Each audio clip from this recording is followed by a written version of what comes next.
et émettent le vœu de voir les syndicats emboîter les pas à l'intersyndicale de la maternelle et du primaire et au syndicat des enseignants, chercheurs de l'université. Suivez quelques réactions que nous avons recueillies pour à cet effet.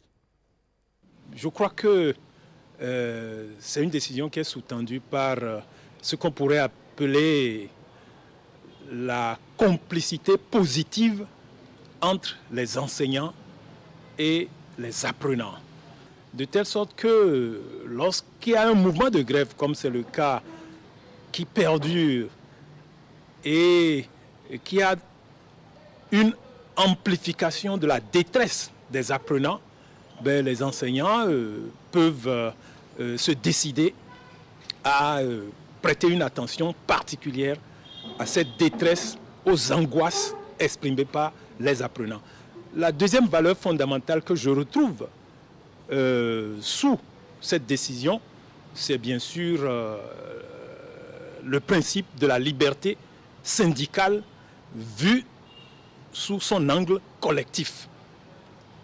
Alors c'est vrai, il peut arriver des moments où la porte de l'école soit fermée du fait de la décision des enseignants ou des apprenants d'organiser une cessation concertée du travail.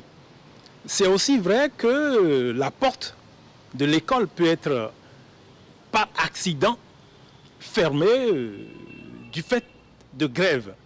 Mais il a toujours été souhaité que ce mouvement ne dure pas dans le temps. Et c'est à cause de cela que le législateur scolaire a souvent recommandé que lorsqu'il y a négociation, ben, que les partenaires négocient de bonne foi. Et négocier de bonne foi, cela suppose que tout soit mis en œuvre pour que les manœuvres dilatoires soient écartées, que ce soit du fait des comportements de l'employeur ou du fait du comportement des représentants des travailleurs. Les formations syndicales qui n'ont pas encore fait le même pas que ceux qui viennent de suspendre leur mouvement, le législateur a recommandé que l'article 20 de la loi portant exercice du droit de grève soit appliqué de telle sorte qu'un troisième acteur entre dans la danse. Et cet acteur, c'est le médiateur. Et ce médiateur sera choisi d'accord parti par les partenaires sociaux. Et dès que le médiateur rentrera dans la danse, ben, il aidera à ramener la confiance entre les acteurs.